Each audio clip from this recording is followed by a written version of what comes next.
महाराष्ट्र काय आहे, मराठी माणसाचं काम काय, संतांनी काय शिकवलं आणि त्यावर शिवाजी महाराजांनी आपल्याला काय कामाला लावलं, हे जेवढं लक्षात घेऊ तेवढं वर्तमान काळात आपलं कर्तृत्व उफाळून यायला मदत होणार आहे. खरं म्हणजे काळाची गरज आहे. मराठ्यांचा इतिहास संपूर्ण भारत नवे नवे जगाच्या पातळीला जायला पाहिजे. त्याचं इतिहासातलं मगाशी मी म्हणलो तसं तो नुसता प्रादेशिक इतिहास नाही, नुसता एका भाषेचा इतिहास नाही. या महाराष्ट्राची ही विजन आहे की सगळ्या भारत देशासाठी लढायचं आहे. आपल्याला आधुनिक काळात आहे आणि मराठीमध्ये तुकोबाराय आणि समर्थ रामदासांनी शिकवली, अभ्यासे प्रकटावे ना तरी उगी राहावे, प्रकटोनी नासावे हे बरे नवे, ही अभ्यासाची बैठक. तर गजाननराव हे त्याचा एक उत्तम आदर्श. अभ्यासात सुद्धा व्रतस्थपणे त्या सत्याचा शोध. तर मग इतिहास शास्त्रात सुद्धा परत जे राजवाड्यांपासून गजाननरावांपर्यंत विधान आहे की पुराव्याचा एक कागद, उरलेले हे सगळे तथाकथित बहुमत, राजकीय सोयी, मतांचे गठ्ठे, कोणत्या मतांच्या बेरजा घडवून आणायच्या आहेत यानुसार अफजल खान शिवाजी महाराजांचं नातं काय ते ठरवा, हे सगळ्याचा पराभव होणारच आहे.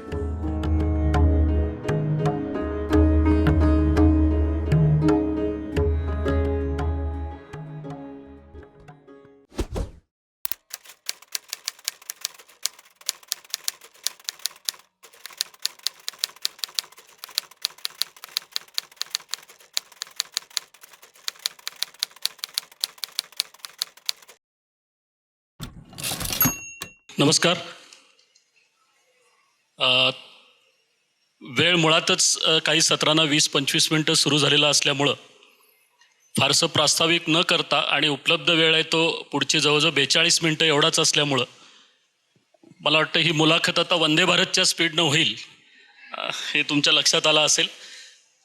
इतिहासाच्या संदर्भातला एरवी वृक्ष म्हटला जाणारा विषय आणि तोही दुपारी 1:30 वाजता सुरू होणार आहे असं असताना सुद्धा सभागृहामध्ये आपण इतक्या उत्साहानं उपस्थित आहात. विशेषतः तरुण मित्रमैत्रिणी खूप मोठ्या संख्येने आलेत, त्याबद्दल सुरुवातीला तुमचं स्वागत करतो. इतिहासाचार्य विश्वनाथ काशीनाथ राजवाडे ते गजानन भास्कर मेहेंदळे, इतिहास संशोधन आणि लेखन असं म्हटलं तर PhDचा विषय होईल, इतका मोठा विषय आजच्या मुलाखतीचा आहे. पण त्याचं कारण असं की 31 डिसेंबरला यावर्षीपासून इतिहासाचार्य राजवाडेंची स्मृती शताब्दी सुरू होते. त्यांच्या निधनाला 100 वर्ष होत आहेत आणि राजवाडेंची परंपरा चालवणारे, तितकी तपश्चर्या करण्याचा प्रयत्न ज्यांनी आयुष्यभर केला असे जे मोजके इतिहास संशोधक होऊन गेले त्यामधला एक अत्यंत महत्त्वाचा दुवा म्हणून गजानन भास्कर मेहेंदळेंचा उल्लेख केला जातो. आणि अलीकडच्याच काही दिवसांपूर्वी त्यांचंही अचानक निधन झालं. त्यामुळे एका परीनं ही त्यांना आदरांजली आणि राजवाड्यांची आठवण अशा अर्थानं हा विषय ठरवलेला आहे. एका मिनिटात मी पुढच्या फक्त इतिहासाचार्य राजवाडे कोण हे विकिपीडिया सोडून जी माहिती असेल ती कळावी एवढ्यासाठी प्रास्ताविकात 1 मिनिटं घालवतो आणि मग मी मुलाखतीकडे पुढे जातो. 24 जून 1863 ते 31 डिसेंबर 1925 जवळजवळ 63 वर्षाचं आयुष्य राजवाडेंना लाभलं. वनस्पतीशास्त्र, मानसशास्त्र, फारसी, फ्रेंच भाषा, व्याकरण, राजकारण, समाजकारण, तत्त्वज्ञान, धर्मशास्त्र, विवाह संस्था, प्राचीन साहित्य आणि ज्ञानेश्वरीवरचं संशोधन. म्हणजे हे वाचतानाही दम लागतो. पण 63 वर्षात त्यांनी जे अभूतपूर्व काम केलेलं आहे आणि या बाबतीत एक अभ्यासाची शिस्त आणि त्याही पलीकडे कॉलेजच्या वयामध्ये मला असं वाटतं लोकमान्य टिळक आणि राजवाडे यांच्यामध्ये एक साम्य आहे की दोघेही डेक्कन कॉलेजचे विद्यार्थी, पण अभ्यासाबरोबरच किंवा अभ्यासापेक्षा सर्वाधिक लक्ष या दोघांनी त्या काळात व्यायाम, पोहणं आणि राजवाड्यांचा पुढचा एक छंद म्हणजे ते होड्या चालवायचे, नावा चालवायचे डेक्कन कॉलेजला असताना. आणि त्या पद्धतीनं प्रचंड व्यायामाची तब्येत त्यांनी तयार करून घेतली होती. आणि मग पुढचं सगळं त्यांचं बघितल्यानंतर लक्षात येईल. पहिल्यांदा त्यांनी भाषांतर नावाचं मासिक चालू केलं आणि इंग्रजीमधले विचार त्या काळात मराठीमध्ये यावेत. इंग्रजांबरोबर आपल्याला सशस्त्र लढा कदाचित शक्य होणार नाही, पण विचार आणि संस्कृतीच्या जोरावर आपण आपल्या समाजाला इतकं पुढं न्यावं की त्यातून इंग्रजांचं पानिपत होईल, अशा विचारानं राजवाड्यांनी आपलं काम चालू केलं. आणि पहिल्यांदा वाईला पंडित नावाचे ग्रस्त होते, त्यांच्याकडे पानिपतची अस्सल कागदपत्रांचा एक पेटारा सापडला एवढा राजवाड्यांना निरोप आला. आणि तिथून राजवाड्यांच्या इतिहास संशोधनाच्या कामाला सुरुवात झाली. आणि मग त्यानंतर त्यांनी वाईमध्ये जाऊन ते सगळं मोडीलिपीतलं अभ्यास केला, फारसी उर्दू त्या सगळ्याचा अभ्यास करून त्याच्यावरचा इतिहासाच्या साधनांचा पहिला खंड तयार केला. तो पुण्याच्या विठ्ठल छापखान्यात छपाईला दिला आणि त्या छापखान्याला आग लागली. त्यामुळे त्या हस्तलिखितासहित सगळं जळून गेलं. राजवाडे पुन्हा वाईला गेले, पुन्हा त्यांनी अभ्यास केला, पुन्हा तो खंड तयार केला. यावेळा फक्त पुण्याऐवजी वाईमध्ये तो छापून घेतला. आणि पुढच्या काळामध्ये की ज्यासाठी आपण आज ही मुलाखत ठेवलेली आहे, की राजवाड्यांचं नाव घेतल्याशिवाय भारताचा आणि महाराष्ट्राच्या इतिहास संशोधनाची परंपरा सुरू पण होणार नाही आणि ती कदाचित आत्ता आपण बोलतोय तिथपर्यंत सुद्धा येऊ शकणार नाही. मराठ्यांच्या इतिहासाची साधनं नावाची अत्यंत महत्त्वाची आणि मूलभूत संशोधनातली ग्रंथमालिका त्यांनी लिहिली, की ज्याचे 22 खंड राजवाड्यांचे प्रकाशित झालेले आहेत. आणि त्यातल्या पहिल्या खंडाला राजवाड्यांची विवेचक 103 पानांची प्रस्तावना आहे. पुढच्या काळामध्ये राजवाड्यांनी काही पुस्तकांना लिहिलेल्या 206 पानाची प्रस्तावना आहे एका पुस्तकाला. म्हणजे प्रस्तावना हाच खंड व्हावा इतकं प्रचंड संशोधन. पुढे मराठी व्याकरणावर त्यांनी संशोधन केलं आणि 30,000 धातूंचा धातुकोश तयार केला.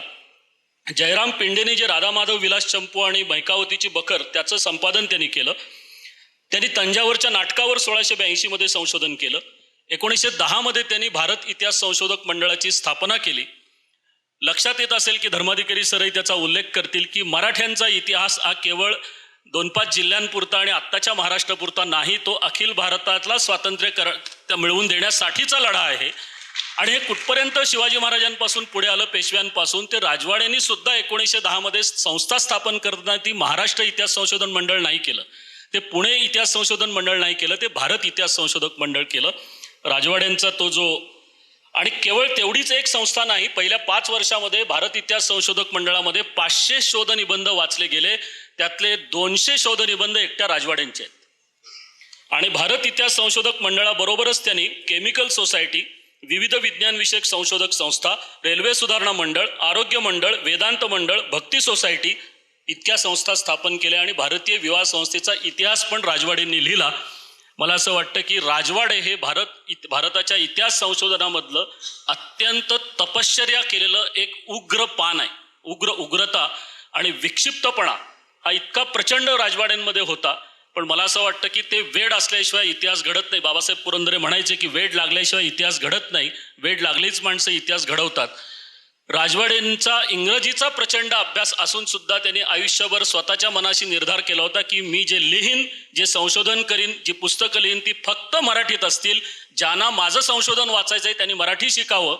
मला वाटतं राजवाड्यांची ही भूमिका 2025 मध्ये आज जास्त प्रकर्षानं जाणवते की जे आपण घ्यायला पाहिजे. अशा राजवाड्यांपासून मग पुढे गणेश हरी करे, शिवाजी विद्यापीठाचे पहिले गुरु आप्पासाहेब पवार, सरदार आबासाहेब मुजुमदार, अशी करत करत करत बाबासाहेब पुरंदरे आणि ते आत्ता गजानन भास्कर मेहेंदळे, इतकी प्रचंड मोठी परंपरा महाराष्ट्राच्या इतिहास संशोधनाला आहे. मी सरांना विचारतो की राजवाड्यांचं जे योगदान इतिहास संशोधनाच्या आणि लेखनामधलं आहे त्याविषयी सुरुवातीला त्यांनी सांगावं. सर्वांना सगळ्यात पहिल्यांदा नमस्ते आणि अर्थातच सर्वांना सर्व काळ सर्व शुभेच्छा. इथे आज पुणे बुक फेअरमध्ये असा प्रत्यक्ष इथे व्यासपीठावर आणि तुम्हा सर्वांशी बोलायची संधी मिळते. सगळ्याच गोष्टीचा मी खरंच शब्दात नीट सांगता येणार नाही एवढा आनंद व्यक्त करतो. पहिल्यांदा ती संधी घेतोय. पुणे बुक फेअरचं नाव केवळ आता भारत नाही, आता जगाच्या नकाशावर पोचलेलं आहे.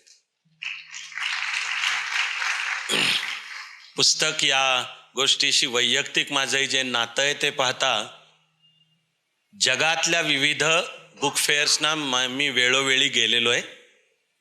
आणि आज जगात मानलं जातं की फ्रँकफर्टची जी वर्षातनं एकदा सर्वसाधारणपणे ऑक्टोबर महिन्यात होते, ती मानली जाते जगातली सगळ्यात मोठी बुक फेअर. मला आत्ता आनंद आहे की जगातल्या बुक फेअरच्या नकाशावर आता पुणे बुक फेअर पोचलेली आहे. आणि लवकरच फ्रँकफर्ट पेक्षा पुणे बुक फेअर जास्त उत्तम, जास्त मूलगामी असं फंडामेंटल असं होवो अशी मी या निमित्ताने सदिच्छा, शुभेच्छा, प्रार्थना व्यक्त करतो. आपण पुण्याला विद्येचं माहेरघर म्हणतो. यावर मी कॉलेजात असण्याच्या काळातच माझ्याच मित्रांनी वगनाट्य लिहिली की ज्याच्यामधला जोग होता, माहेरघर असेल ती विद्या गेली सासरी कधीच. पण पुणे बुक फेअर पुन्हा एकदा पुण्याचं विद्येचं माहेरघर, ज्ञानसाधनेचं माहेरघर असं स्थान निर्माण करण्यात भूमिका बजावते आहे, त्याचा आनंद. आणि अर्थातच त्यामुळे तुमच्यामध्ये एक अत्यंत मूलभूत महत्त्वाच्या विषयावर आहे याचा सुद्धा आनंद. मी इतिहासाचार्य विश्वनाथ काशीनाथ राजवाडे आणि त्यांच्याच व्रतस्थ परंपरेमध्ये तर्कशुद्ध एका कठोर शास्त्रशुद्ध पद्धतीने अभ्यास करण्याची जी बैठक आहे ती नुसती चालवणारे नव्हे, ती आणखी समृद्ध करणारे गजाननराव मेहेंदळे. तर दोघांच्याही स्मृतीला मी प्रथम वंदन करतो. गजाननरावांशी तर माझी आयुष्यभराची दोस्तीच आहे आणि वयाच्या केवळ 72व्या वर्षी माझी भावना काहीशी अचानक गेले. आजकाल 72-73 हे काही तसं जाण्याचं वय खरं म्हणजे नाही. आणि खरंच त्यांच्या जाण्याने धक्का पण आहे. आणि हे जे इतिहास संशोधन एका व्रतस्थपणे शास्त्रशुद्ध पद्धतीने आणि खोलात जाऊनचा अभ्यास या प्रक्रियेला तो एक दुःखद धक्का आहे. तो मी म्हणेन की विशेषतः तरुण पिढीनी तो वारसा घेऊन आपल्या स्वतंत्र बुद्धीने तो आणखी समृद्ध करणे ही या सर्व परंपरेला खरी श्रद्धांजली ठरेल. मला तर आज तुमच्याशी बोलतानाही अजून गजाननराव शरीराने या जगात नाहीत. मला काही वाटत नाही की हे माझ्या मनाने अजूनही हे तथ्य स्वीकारलंय असं की एक आहे तो दिवस अचानक धक्का बसलेला. इतिहासाचार्य राजवाडे सागरनी इतक्या अप्रतिम पद्धतीने नेमक्या कमी शब्दामध्ये अक्षरशः एका अजस्त्र अफाट व्यक्तिमत्वाची ओळख करून दिली. मला तोच धागा धरून पुढे म्हणावं असं वाटलं. सागरनी विक्षिप्तपणाचा उल्लेख केला. महाराष्ट्राचं हे वैभव आहे की अशी चक्रम माणसं जीवनाचे एक क्षेत्र निवडतात आणि त्यामध्ये जे अफाट काम करून दाखवतात. एक माझे सुद्धा लाडके कवी दिलीप पुरुषोत्तम चित्रे यांच्या एका अप्रतिम कवितेचं शीर्षकच आहे महाराष्ट्र गीत आणि त्याची पहिली ओळ आहे मुक्तछंदातली आहे. चित्रे म्हणतात, कुणी सांगावं पुढचं महाराष्ट्र गीत कदाचित मी अटलांटिकच्या किनाऱ्यावरनं लिहीन. मला त्या ओळीमध्ये अर्थ दिसतो की मराठी कर्तृत्व जागतिक दर्जाचं झालं पाहिजे या स्वप्नाची ती ओळ आहे. आणि त्याच कवितेमध्ये मराठी माणसाचं मराठी स्वभावाचं वर्णन केलंय. सह्याद्रीच्या खडकातून कोरून काढलेली अशी माणसं की ज्यांची जीभ कधी म्यान झाली नाही या शब्दातलं वर्णन आहे. कणखर सह्याद्रीच्या कड्यासारखी ताठ आणि जीभ हे ज्यांचं शस्त्र होतं. आयुष्य जेव्हा इतिहास या विषयाच्या संशोधनाला व्हायचं ठरलं इतिहासाचार्य राजवाडेंचं, एका बाजूला वैयक्तिक आयुष्यामध्ये नितांत दुःख आहे त्यांच्या जीवनात. ते वाचताना जीवाची कालवाकालू होते. आपल्याला वाटत राहतं की तुमच्या माझ्यासारखी माणसं कदाचित यातल्या कुठल्याही एका दुःखाने कोसळली असती, मोडून पडली असती. इतिहासाचे राजवाडे ते सर्वजणू विष पचवून जीवनाचं सर्वस्व इतिहासाचं संशोधन या विषयामध्ये लावून जगले. वैयक्तिक मला त्यांचं जन्माचं वर्ष लक्षात ठेवणे अतिशय सोपं आहे. कारण ते स्वामी विवेकानंदांचं पण जन्माचं वर्ष आहे. स्वामीजींचा जन्म 12 जानेवारी, इतिहासाचार्य जून पुढे 1863. पण फक्त अंगावरचे कपडे, तेही त्या काळातले जे काही धोतर कुर्ता, एक मराठी शैलीची असेल ती बाराबंदी पागोट, धड 2 वेळचं खायला सुद्धा खात्रीने म्हणता येत नाही. कागदपत्रांचा मूळचा अस्सल शोध घ्यायला गावोगावी रानोमाळ केलेली तंगडतोड, झिजलेल्या वाहना चणे फुटाणे खाऊन राहायचे काही वेळा. पण जो इतिहासाचा ध्यास घेतलेला, तुम्ही पण ज्या विक्षिप्तपणाच्या मुद्द्याला टाळ्या वाजवल्यात कळल्यासारखं की ही विक्षिप्तपणा ही मी कॉम्प्लिमेंट म्हणून म्हणतोय, चक्रम ही कॉम्प्लिमेंट म्हणून म्हणतोय, तर ते मराठ्यांच्या इतिहासाच्या मूळ कागदपत्रांचा शोध घेत एका मराठी संस्थानिकाकडेच गेले होते. त्यांनी सगळा विषय ऐकला. त्याच्या दप्तरात जुने कागदपत्र होते आणि त्या इतिहासाचार्यांनी मागणी केली ते दप्तर, सगळं कागदपत्र, आणि मला त्याच्यासाठी आर्थिक मदत पाहिजे. तर हा संस्थानिक म्हणला की मी पैसे नाही देऊ शकत, माझ्याकडे नाही आहेत. तर राजवाडे त्याला तोंडावर बोलले, तोंडावर. तुम्ही लक्षात घ्या, मराठी कणा गेलेत त्याच्याकडे मदत मागायला, पैसे दे म्हणायला. तो म्हणतो जमत नाही. तर राजवाडे म्हणाले, हे एवढ्या बाया तुम्ही ठेवल्या, त्यातल्या 2 कमी करा, त्याच्यावरचे पैसे मला इतिहासाच्या संशोधनाला द्या.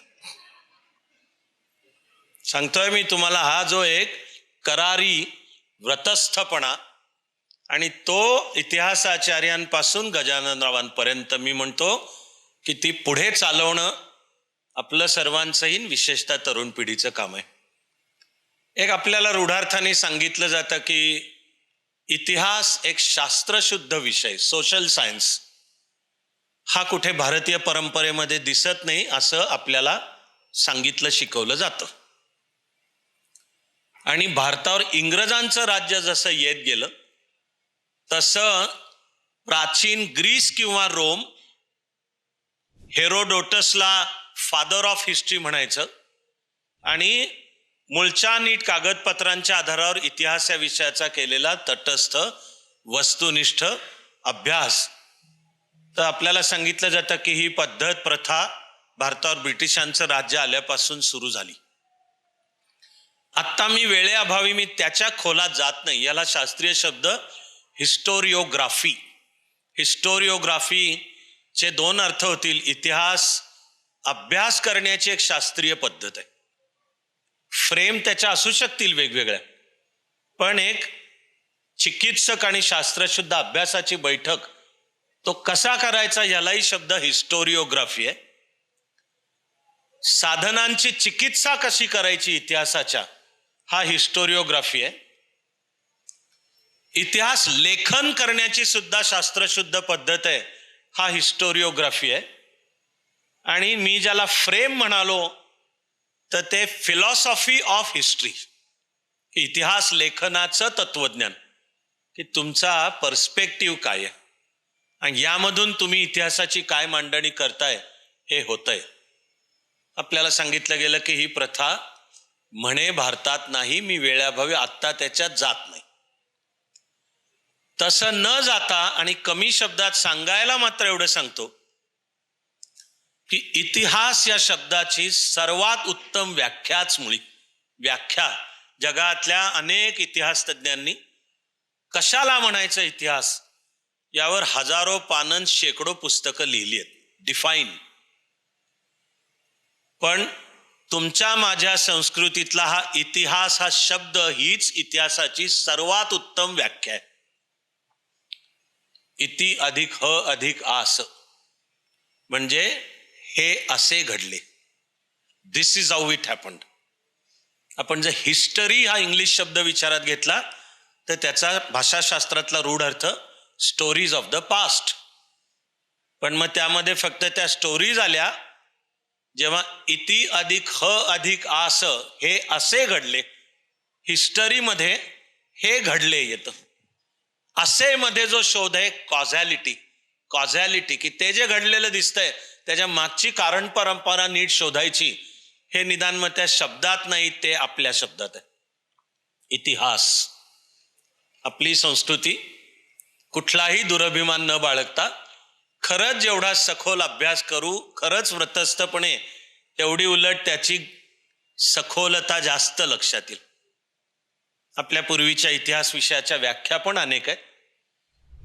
कल्हणानी जे 10व्या-11व्या शतकात राजतरंगिणी हा ग्रंथ लिहिला, हा इतिहासाच्या कोणत्याही शास्त्रीय निकषांवरचा एकदम जागतिक दर्जाचा अप्रतिम इतिहास ग्रंथ आहे. एवढं सगळं असलं तरी साधारणपणाने गेली 1000 वर्ष हा देश मुख्यतः सतत होणारी आक्रमणं, त्यातून होणारा विध्वंस, आपली उद्ध्वस्त झालेली विद्यापीठं आणि जगण्याचा संघर्षच बेसिक होऊन बसला होता.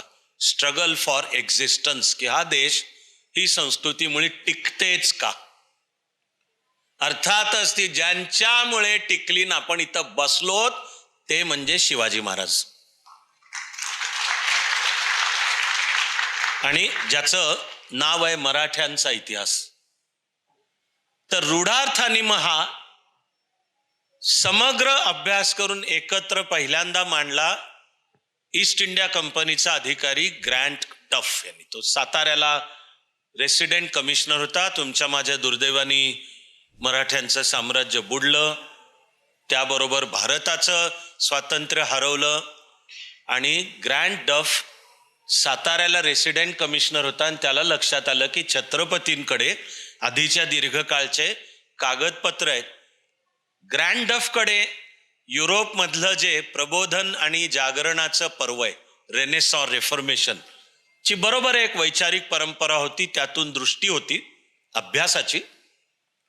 आणि शिवाय इंग्रजांकडे दृष्टी, आपल्याला ज्यांच्यावर राज्य करायचंय ते लोक कोण, ते कसे जगतात, वागतात, बोलतात, त्यांची मनं, त्यांच्या भाषा, त्यांचा इतिहास कसा घडलाय, समोर येणाऱ्या परिस्थितीला ते कसा प्रतिसाद देतात, त्यांचा ऐतिहासिक स्वभाव कसा घडलाय, याचा आपल्या दुर्दैवाने आपल्यापेक्षा जास्त अभ्यास ते करत होते.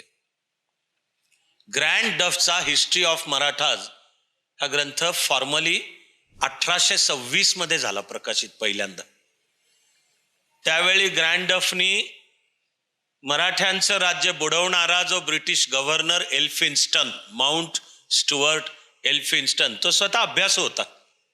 एल्फिन्स्टनची स्वतःची इच्छा मराठ्यांचा इतिहास लिहिण्याची होती, त्याचे त्यावर काही अभ्यासपूर्ण निबंध आहेत. तर ग्रँट डफ आणि एल्फिन्स्टन संपर्कात होते. आपल्याला आजही दुर्दैवाने आपल्या पाठ्यपुस्तकांमधनं इतिहास ज्या तऱ्हेने सांगितला जातो, मांडला जातो, तो पाहता पहिल्यांदा आश्चर्य वाटेल की ग्रँट डफ जेव्हा एल्फिन्स्टनला सांगतोय की मूळच्या कागदपत्रांचा अभ्यास करून मला हा मराठ्यांचा समग्र इतिहास मांडायचा आहे, त्याला ग्रँट डफनी सांगितलंय की मुघल साम्राज्याचं पतन आणि भारतावर ब्रिटिशांचं राज्य येणे, तर जणू यातल्या मधला काहीतरी कालखंड म्हणजे मराठ्यांचा इतिहास, अशी मांडणी तू करू नकोस, असं एल्फिन्स्टन ग्रँट डफला सांगतं. माझं म्हणणं आपल्या दुर्दैवाने आजही आपल्याला ज्या तऱ्हेने इतिहास मांडला जातो, ह्याच्यात जणू औरंगजेबानंतर मुघल साम्राज्याचं क्रमशः होत गेलेलं पतन आणि त्यामध्ये ब्रिटिशांचा क्रमशः होत गेलेला उदय, यामध्ये तळटीप म्हणून कुठेतरी मराठ्यांचा इतिहास येतो. मुळामध्ये इतिहासाचं हे आकलनच उथळ आणि त्रुटीने भरलेलं आहे. इंग्रजांनी भारत मुघलांकडून जिंकला नाही, इंग्रजांनी भारत मराठ्यांकडून जिंकला. हे मी नाही म्हणतोय किंवा ग्रँट डफ एल्फिन्स्टन म्हणतायत, इतिहासाचार्य राजवाडे म्हणतायत. आणि ज्या काळात आपल्या दुर्दैवाने इंग्रज भारत जिंकत होते, त्या काळातले त्यांचे मूळचे दस्तावेज, कागदपत्रे सातत्याने की ही मराठे म्हणवणारी शक्ती जोपर्यंत आहे तोपर्यंत आपल्याला भारताच्या सार्वभौमत्वाला हात लावता येणार नाही, नख लावता येणार नाही. तेव्हा जी एक इतिहासाच्या मांडणीचीच फार मोठी दुरुस्ती आवश्यक आहे, तो म्हणजे इंग्रजांनी भारत मराठ्यांकडनं जिंकला. आणि भारताच्या इतिहासाच्या ज्या दैदिप्यमान अध्यायाचं नाव आहे मराठ्यांचा इतिहास, हा काय कुठला प्रादेशिक इतिहास नाहीये. हा केवळ मराठीतून आहे म्हणून तो एका विशिष्ट भाषेचा नाहीये. संतांनी जिवंत ठेवलेली सांस्कृतिक चेतना आणि त्यावर शिवाजी महाराजांनी उभं केलेलं हिंदवी स्वराज्य हे घेऊन हा महाराष्ट्र देशासाठी लढला, बहुसंख्य वेळा जिंकला. त्याचं नाव मराठ्यांचा इतिहास. एक भारतीय विद्याभवन जे स्वातंत्र्य चळवळीच्या काळातली संघटना, कन्हैयालाल मुंशी, पंडित मदन मोहन मालवीय ज्यांच्याकडे एक राष्ट्रीय दृष्टी होती आणि अभ्यासाची बैठक होती, त्यांनी 14 खंडामध्ये भारताचा इतिहास मांडलाय. त्यातल्या 18व्या शतकावर एक स्वतंत्र खंड आहे आणि त्याचं नावच आहे मराठा सुप्रीमसी. ते 18वं शतक हे भारतावर मराठ्यांचं राज्य आहे. एक शशी थरूर नावाचे जे पार्श्वभूमीच्या निरपेक्ष विचारी व्यक्ती आहेत, अचानक मधनातनं एकदम सत्याला धरून काही बोलण्याचा किडा चावतो त्यांना मध्ये, किंवा त्यांचं भारतावरचं ब्रिटिशांचं राज्य ह्याचं एक अतिशय कडाडून आणि अभ्यासपूर्ण टीका करणारं उत्तम पुस्तक आहे एरा ऑफ डार्कनेस, असं त्यांनी ब्रिटिश कालखंडाचं वर्णन केलंय. शशी थरूर यांना एका ठिकाणी एकदा विचारण्यात आलं होतं की जर भारतावर ब्रिटिशांचं राज्य आलं नसतं तर काय झालं असतं. तर शशी थरूर यांनी थोडा विचार करून म्हणाले, बहुधा भारतावर मग मराठ्यांचं राज्य स्थापन झालं असतं. If no European power had dared to try and impose its will by force of arms, what would have happened? And there the historical trend that was interrupted by the British was essentially the growing expansion of the Maratha Empire. मराठ्याचा इतिहास या विषयाचं महत्व ते आहे. आणि मग तिकडे grand of एल्फिन्स्टनची त्याला सूचना आहे की तू नुसता मुघल काळाचा पतन आणि त्यात ब्रिटिश सत्तेचा विस्तार ह्याच्या कुठे मधला एक तळटीपेचा भाग म्हणजे मराठा इतिहास नाहीये, त्याचं मूळचं महत्व आहे तो अखिल भारतीय आहे असं मांड. तरी ग्रँडफनी जे मांडलंय त्याच्यामध्ये जास्त भर ब्रिटिशांनी मराठ्यांचा पराभव कसा केला यावर आहे. आणि मग शिवाजी महाराजांच्या आधीपासूनचा काळ ते पुढचा सगळा जो गौरवशाली इतिहास आहे आणि ज्यामध्ये मूळच्या कागदपत्रांवरनं वारंवार दिसून येतं की मराठ्यांना पूर्ण भान होतं की आपण भारतासाठी लढतो आहोत. आपण नुसती आपली सत्ता नाही, नुसती साम्राज्याची स्थापना नाही, किंवा नुसतं कोणा शिंदे होळकर पवारांचं राज्य स्थापन करण्याकरता आपण लढत नाही आहोत. आपण भारत भूमीच्या मुक्ततेसाठी लढतो. त्याची हजारो मूलची समकालीन कितीतरी मी बहुधा मनालशी विचार करतोय की त्यातलं एकच अत्यंत अर्थपूर्ण उदाहरण मी उचलीन हा मुद्दा बोलताना. पण मग ग्रँडफच्या ह्या मांडणीला समर्थ उत्तर द्यायला जे त्याच ताकदीचे विचारवंत उभे राहिले त्यातलं एक हिमालयाचं उत्तुंग शिखर मुळी आहेत इतिहासाचार्य राजवाडे. की तोडीस तोड आणि मूळच्या शास्त्रशुद्ध अभ्यासाच्या बैठकीनुसार अजब वाटतं, सागर फार छान शब्दात म्हणला की नुसतं त्यांच्या कर्तृत्वाचं ऐकताना ताप लागते, वाचताना की एका माणसाने एका आयुष्यात वैयक्तिक पातळीला दारिद्र्य ठेवून केलेलं प्रचंड अफाट काम एकट्या इतिहासाच्या राजवाड्यांनी दरदर भटकून 22 खंड मराठ्यांच्या इतिहासाची साधने की मूळच्या कागदपत्रांच्या आधारावरची असे 22 खंड त्यांनी एकट्याने मांडले. मी वैयक्तिक माझं भाग्य मानतो की जे काही आहे ते सरकारने पण विचारात घेऊन शासनात होतो तोवर एकेवेळी सरकारने महाराष्ट्राचा पुराभिलेख विभाग माझ्याकडे सोपवला होता. पुराभिलेख विभागाचं कामच आहे सतत ऐतिहासिक कागदपत्रांचा नवा अभ्यास करून मांडणे.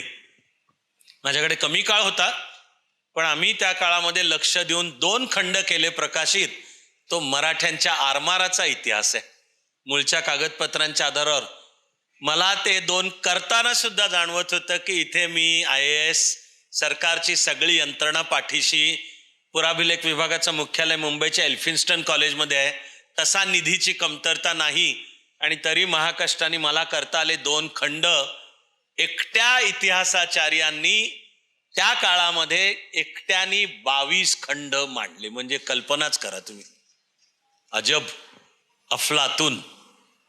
तो वैचारिक वारसा आहे की या देशावर होणारी लष्करी, राजकीय आणि वैचारिक आक्रमणं सुद्धा की जी आजही चालू आहेत, तुमच्या माझ्या देशाच्या इतिहासाचं, संस्कृतीचं, भाषांचं एक पद्धतशीर विकृतीकरण करून आपल्या मनामध्ये सांस्कृतिक न्यूनगंड कसा निर्माण करायचा हे इतिहासाचार्य काम करत होते तेव्हाही चालू होतं, आजही चालू आहे. मग मी वारसा हा म्हणेन की राजवाडे ते मेहेंदळे म्हणजे ही अभ्यासाची व्रतस्थ बैठक आणि केवळ काहीतरी उत्तरं द्यायची आहेत म्हणून नव्हे. लक्षात घ्या की कोणीतरी काही मांडणी करतोय आणि आपल्याला त्यांना फक्त उत्तर द्यायची आहेत. ही उत्तरं कितीही समर्थ असली तरी त्याचा मग अर्थ होतो रिॲक्शनरी, की आधी कोणतरी मांडतोय ना, तसं नाही. आपल्याला करायला पाहिजे, मुळात जाऊन अभ्यास करायला पाहिजे. त्या संशोधनाच्या अफाट बलदंड दिशा आहेत. मी म्हणेन की इतिहासाचार्य आणि गजाननरावांना आदरांजली म्हणजे हे कार्य पुढे चालू ठेवणे. जे ज्येष्ठ इथं असतील, मला वाटतं की त्यांना आपण इतिहासाचा अभ्यास केल्याचा आनंद आत्ता मिळाला असेल, आणि जी UPSCची मंडळी असतील त्यांना ऑप्शनल हिस्ट्रीचा तास सुरू आहे असं वाटलं असेल.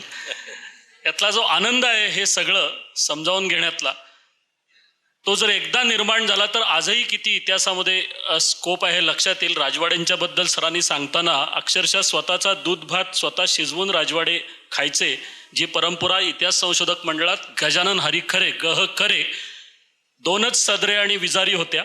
आणि पाहुणे येणार असतील इतिहास संशोधक मंडळात भेट द्यायला तर ते रात्री 1 सदरा आणि हे धुवून ठेवायचे चांगला असावा म्हणून. आणि त्यांना 10 रुपये मानधन वाढवायचं होतं, त्यासाठी बाबासाहेब पुरंदरेंचा पगार 100 रुपये झाला, म्हणून गजानन हरिखरेंचा 110 रुपये झाला. या परिस्थितीतून या माणसांनी संशोधन केलंय आणि तेही इतकं कमी आहे. आपण आत्ता संभाजी महाराजांवरचा चित्रपट बघितला. 1689ला संगमेश्वरला जी महाराजांची कैद झाली आणि तिथून पुढे वढूला आणताना मधल्या काळात सांगली जिल्ह्यातलं जे 32 शिराळा ठिकाण आहे त्याच्या माळावरती जोत्याजी केसरकर आणि आप्पाशास्त्री दीक्षित यांनी वेगवेगळ्या वेळी संभाजी महाराजांना वाचवण्यासाठी त्या छावणीवरती केलेले हल्ले हे आजही याच्या संदर्भातलं संशोधन पुरेसं होत नाही, त्याचे तपशील पुढे येत नाहीत. अजून आपण किती मागे आहोत हे राजवाड्यांनी केलेल्या कामाच्या पार्श्वभूमीवर लक्षात येतं. वेळेची मर्यादा लक्षात घेता मी सरांना विनंती करेन की त्यांना गजाननरावांचा सहवास तर थेट लाभला आणि अलीकडच्या काळात गजाननराव जाण्याच्या आधी त्यांची पुस्तकं जी प्रकाशित झाली, विशेषतः त्यांनी लिहिलेलं शिवचरित्र हे मराठीमध्ये आणि इंग्रजीमध्ये जे खंडातनं प्रसिद्ध झालं. मला आठवतंय की बाबासाहेब पुरंदरेंच्याकडे बसलेला असताना बाबासाहेबांना काही वयाच्या मानानं आठवलं नाही. वयाच्या 95व्या वर्षी तर बाबासाहेब गजाननरावांना फोन करायचे आणि मला असं वाटतं तो फोन हेच व्याख्यान असायचं, ते तास 1.5 तास सगळं चालू असायचं. तुम्हाला गजाननरावांचा सहवासही लाभला, त्यांनी लिहिलेलं साहित्यही तुम्ही वाचलंय. राजवाड्यांच्या सावलीमध्ये पुढे गजाननरावांचं योगदान तुम्ही कसं सांगाल?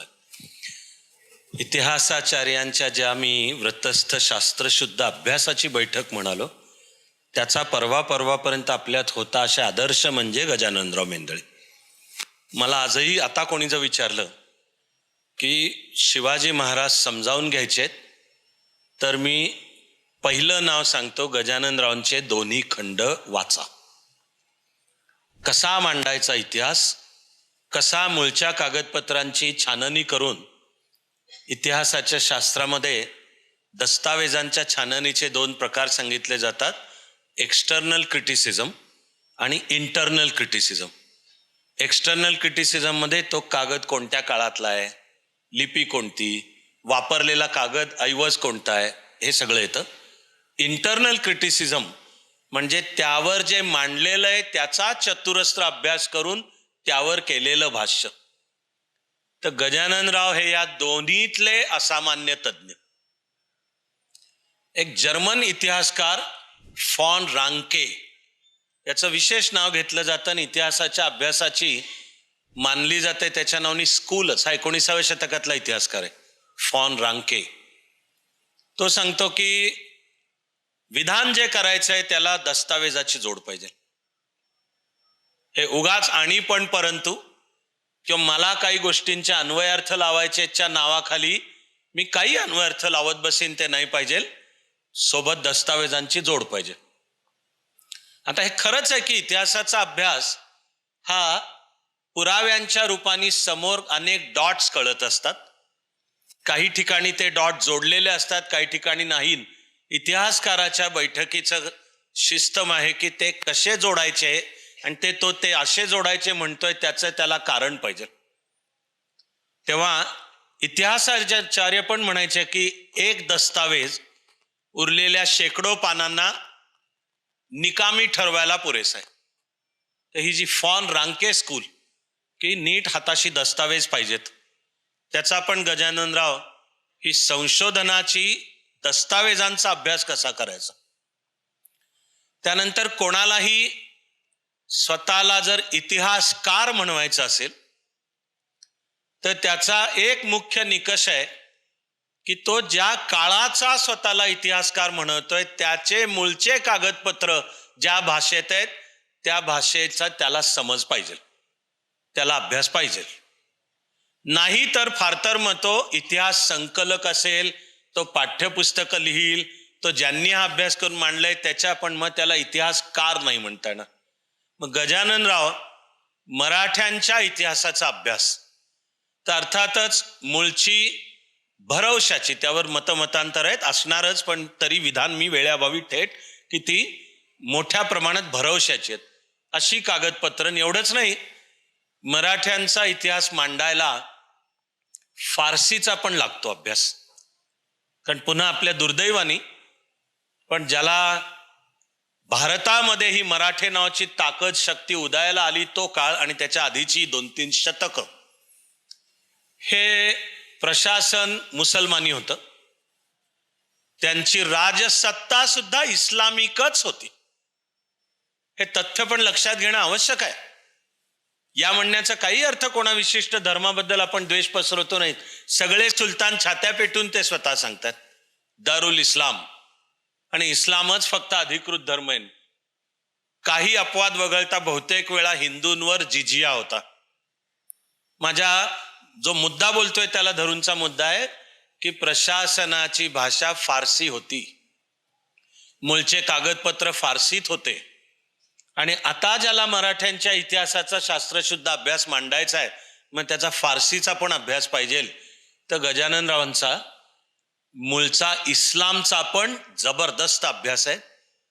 आपल्यातनं ते शरीराने जाण्यापूर्वीचं त्यांचं शेवटचं मुख्य काम हे अत्यंत अभ्यासपूर्ण असं ते इस्लामवरचं पुस्तक आहे. आणि हा जो फारसी दस्तावेजांचा चिकित्सक अभ्यास आहे तो त्यांचा आहे. नेहमीप्रमाणे मी आता तर आजच्या बोलण्यात सारखं म्हणत नाही की कमी वेळ आहे म्हणून मी उदाहरण एकच घेतोय. अल्लाउद्दीन खिलजीनी जेव्हा चित्तोड जिंकला ते समकालीन दस्तावेज सुद्धा फारसी भाषेत आहेत. आणि स्वातंत्र्यापूर्वीची ब्रिटिश म्हणजे मुख्यतः कलोनियल साम्राज्यवादी मांडणी आणि वैचारिक चौकट बदलली असेल पण ती त्यांच्या वैचारिक कारणासाठी तीच पुढे चालू ठेवणारी पण स्वातंत्र्यानंतरची मार्क्सवादी मांडणी इतिहासाची. तर वस्तुस्थिती आहे की यांनी भारताच्या इतिहासाची मोडतोड केली, कागदपत्रांचे अर्थाचे अनर्थ केले. हे एकदम मी वस्तुनिष्ठ वस्तुस्थिती बोलतोय. ब्रिटिशांचा साम्राज्यवादी अँगलनी दृष्टिकोन आणि स्वातंत्र्यानंतर सरकार पुरस्कृत सरकारच्या बॅकिंगने असलेला इतिहासाची मार्क्सवादी मांडणी, त्याच्या चिकित्सक मांडणीला बोलायला आत्ता कदाचित वेळ नाही, पण मी गजाननरावांच्या संदर्भात बोलताना उदाहरण म्हणून त्यातलं एकच म्हणतोय. अल्लाउद्दीन खिलजींनी चित्तोड जिंकल्यावर त्यांनी निरपराध नागरिकांची सरसकट कत्तल करण्याचा आदेश दिला की ज्यामध्ये आबाल, वृद्ध, लहान मुलं, स्त्रिया, नागरिक आहेत ते शस्त्र असे 30,000 जणांची कत्तल आहे. याचं मूळचं वर्णन फारसी दस्तावेजात समकालीन वर्णन आहे. 1293चं समकालीन वर्णन आहे. स्वातंत्र्यानंतरचे मध्ययुगाचे एक इतिहासकार मोहम्मद हबीब हे दुसरे प्रसिद्ध इतिहासकार इरफान हबीब यांचे वडील. इरफान हबीब हे मुघलांचे अभ्यासू इतिहासकार मानले जातात त्यांचे हे वडील महम्मद हबीब यांनी तो जो फारसी दस्तावेज आहे त्यामध्ये जो फारसी मजकूर आहे त्यातल्या काही शब्दांचे धचा मा म्हणतोय मी त्याला, मराठीत सोपं समजाल, पण त्याचे फारसी विधान आहे की अल्लाउद्दीन खिलजीनी सरसकट कत्तलीचा आदेश दिला की ज्यामध्ये 30,000 जण मारले गेले. महम्मद हबीब यांनी त्या मूळच्या फारसी कागदपत्राचं हळूच एका शब्दात बदल करून तेवढा एक शब्द थोडा वेगळा केला तर मग त्याचा अर्थ होऊन बसतो की युद्धानंतर जी मुख्य माणसं होती त्यांना मारण्याचा आदेश अल्लाउद्दीन खिलजीने दिला. अशा 3,000 जणांना मारण्यात आलं. हे धचामा करण्याचा उद्योग आहे. हे जणू मध्ययुगातल्या आक्रमणांमध्ये एक तर त्यांना आक्रमण म्हणायचंच नाही, ही आणखीन भारताच्या इतिहासाची विकृती.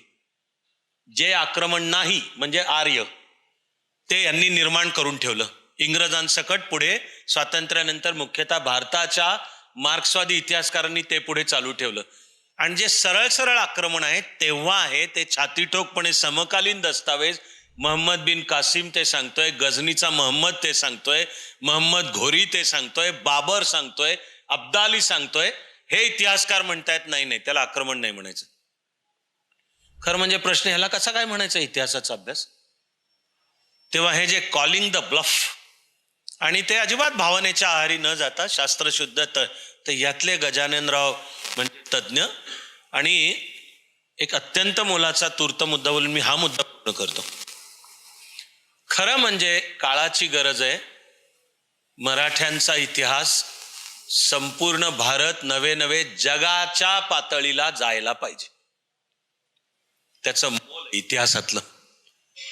मगाशी मी म्हणलो तसं तो नुसता प्रादेशिक इतिहास नाही, नुसता एका भाषेचा इतिहास नाही. या महाराष्ट्राची ही व्हिजन आहे की सगळ्या भारत देशासाठी लढायचं आहे. ती तलवार उत्तरेला दक्षिणेला पूर्वेला पश्चिमेला चालली एक शतकभर का होईना. हा खरंच मूळच्या दस्तावेजांच्या आधारावर केलेला शास्त्रशुद्ध म्हणून प्रेरणादायक अभ्यास आहे. तर मग मराठ्यांचा इतिहास जो अखिल भारतीय आणि जागतिक पातळीला जायला पाहिजे त्याचं आजच्या तारखेला तरी एक सत्य आहे की मग तो इंग्लिशमध्ये सांगायला पाहिजे. गजाननरावांनी जे 2 खंडातलं शिवचरित्र मांडलं, एक अभ्यासाची तटस्थता करतायत ते विधान साक्षी पुराव्यांच्या आधारावर. जे माझं म्हणणं आहे की ती हजारो वर्षांची आपली ज्ञान परंपरा आहे. अभ्यासाची एक व्रतस्थ बैठक संस्कृतमध्ये असेल तर विधान ना मूलम लिख्यते किंचित, म्हणजे जे बोलतोय किंवा लिहितोय त्याला मी जे म्हणतोय त्याला काही आधार आहेत, त्या आधारावर ते असल्याशिवाय मी बोलणार नाही. आणि जी आपल्याला आधुनिक काळात आहे आणि मराठीमध्ये तुकोबाराय आणि समर्थ रामदासांनी शिकवली, अभ्यासे प्रकटावे ना तरी उगी राहावे, प्रकटोनी नासावे हे बरे नव्हे, ही अभ्यासाची बैठक. तर गजाननराव हे त्याचा एक उत्तम आदर्श. मी म्हणेन आपलं सुद्धा काम हा मराठ्यांचा इतिहास अखिल भारतीय नवे नवे जागतिक पातळीला पोचायला पाहिजे.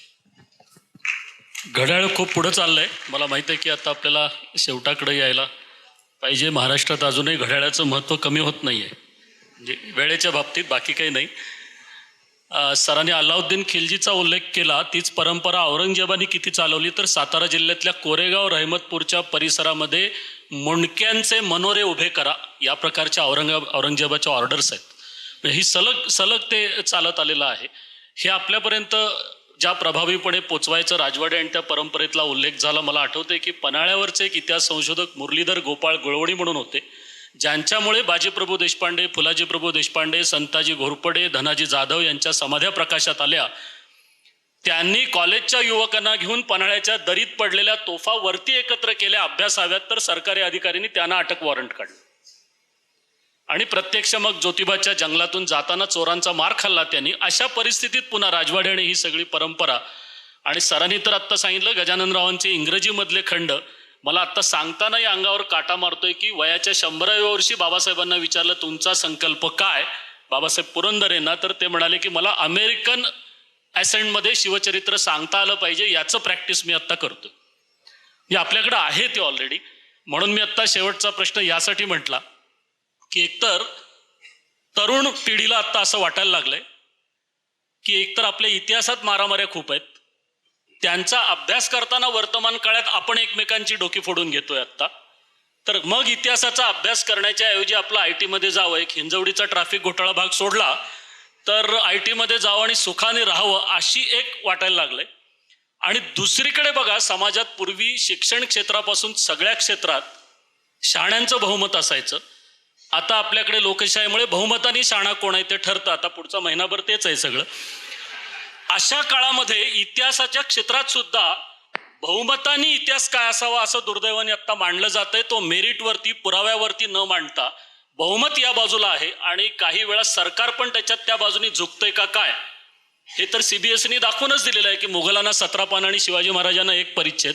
अशा काळामध्ये मग पुढच्या पिढीने इतिहास संशोधनामध्ये कशाच्या भरोशावर आणि काय यावं? शब्दामध्ये सांगायला एकदम सोपं आहे. बहुमताच्या कोणत्याही आकड्यापेक्षा सत्याची ताकद सर्वात मोठी आहे.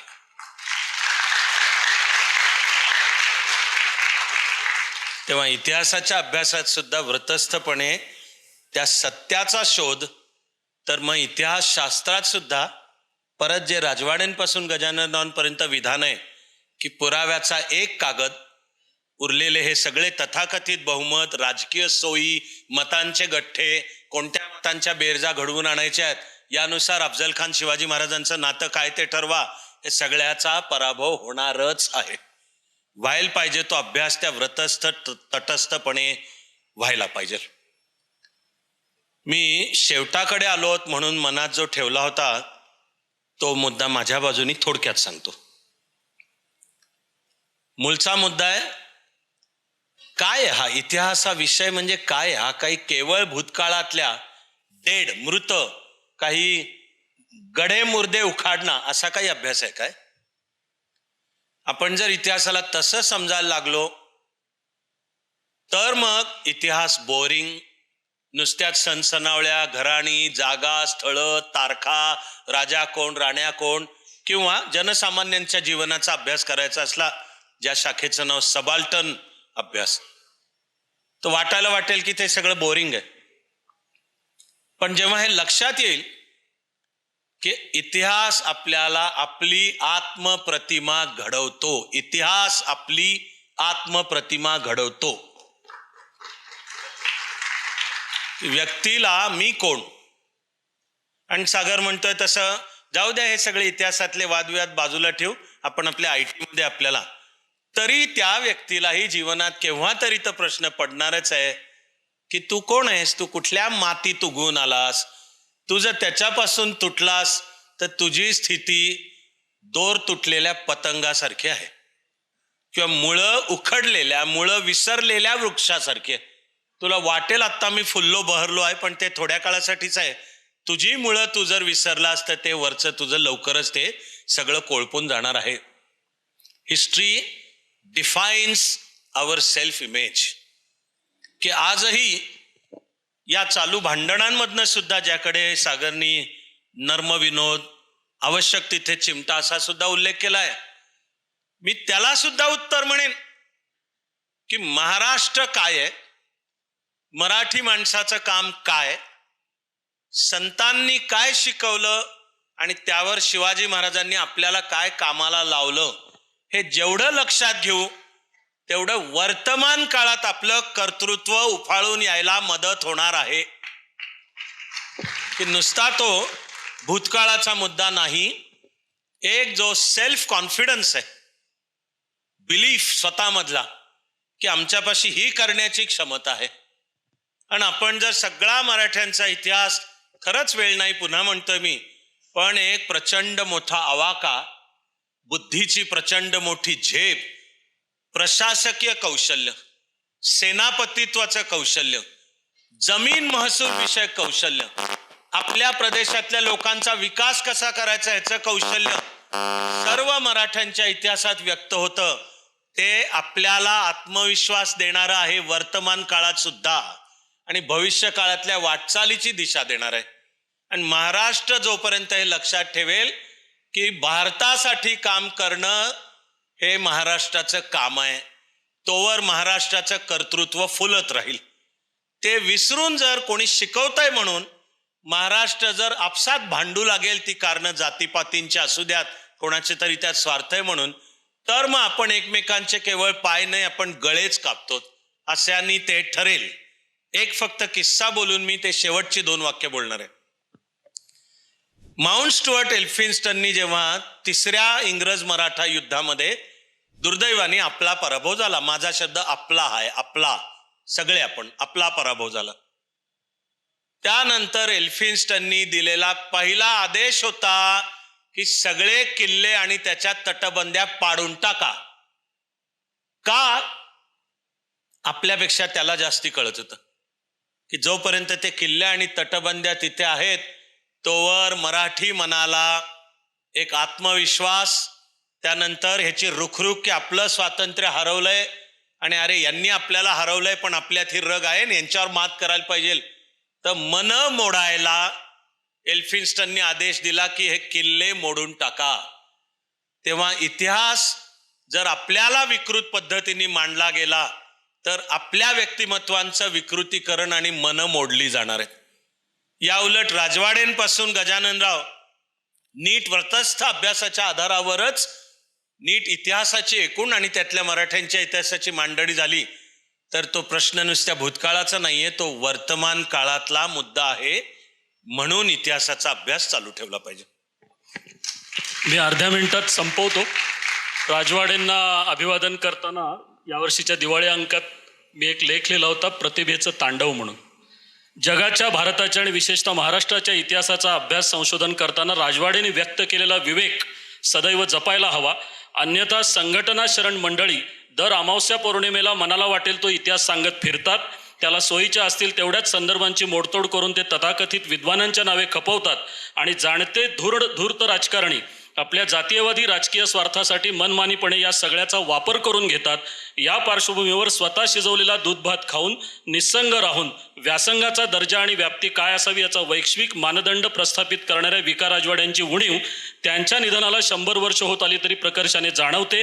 त्यांच्या परंपरेतला एक दुवा गजानन भास्कर मेंदळे यांच्या अलीकडेच अकाली झालेल्या निधनानंतर तर ही उणीव अधिकच सखोल आणि तीव्र झाली आहे. इतिहासाचार्य राजवाडे आणि गजाननरावांना भावपूर्ण श्रद्धांजली, अभिवादन. या मुलाखतीबद्दल अविनाश धर्माधिकारी सरांचे आभार आणि आपण इतका उत्तम प्रतिसाद दिलात त्याबद्दल आपल्या सगळ्यांचे आभार म्हणून इथेच थांबूया. नमस्कार.